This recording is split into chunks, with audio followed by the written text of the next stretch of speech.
नमस्कार दर्शक बंधु टाइम्स न्यूज इंडिया सच की आवाज रे आपण मानक स्वागत। आसंतु नजर पकेइबा गंजाम जिला हिंजड़ी काटूर एक खास खबर उपरे। हिंजड़ी निर्वाचन मंडली आज निर्वाचन प्रचार आरंभ कले माननीय मुख्यमंत्री नवीन पट्टनायक।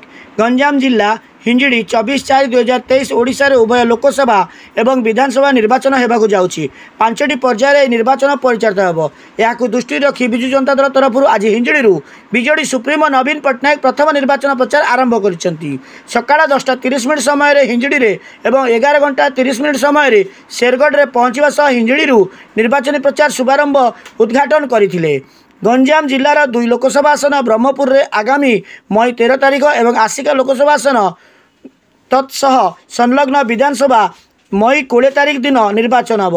यह आखि आगे रखी प्राथमिक भाव विजु जनता दल मुख्य स्टार प्रचारक हिंजड़ी प्रचार आरंभ कर आज निर्वाचन सभा दल तरफ अर्थमंत्री विक्रम केशरी आरुख, सांसद प्रमीला बिशोई, वर्तमान आसिका सांसद प्रार्थी रंजिता साहू, हिंजड़ी ब्लॉक अध्यक्ष सरस्वती सेठी, पौर परिषद अध्यक्ष सुभाष चंद्र पोलाई, उपाध्यक्ष सुचित्रा पंडा, राज्य साधारण संपादक देवानंद महापात्र, राज्य कृषि विपणन बोर्ड उपदेष्टा सुरेंद्र प्रधान, जिला परिषद सभ्य एका सुदर्शन, सभ्या बाई गीतांजलि, प्रीति साहू, गंजाम ग्रिट अध्यक्ष पवित्र मोहन पाणिग्राही, नीलमणि पट्टनायक, ब्लॉक युवा बीजेडी सभापति मनोज कुमार सावत, नगर युवा बीजेडी सभापति संजय कुमार पंडा, डी विश्वनाथ, किरण पट्टनायक, हिंजड़ी ब्लॉक समस्त सरपंच समिति सभ्य एवं पौर परिषद समस्त दलीय काउंसिलर सभ्य उक्त निर्वाचन प्रचार उत्सव सभा उपस्थित रहा सह बीजेडी सुप्रीमो नवीन पट्टनायक पार्टी अध्यक्ष VK पांड्यन को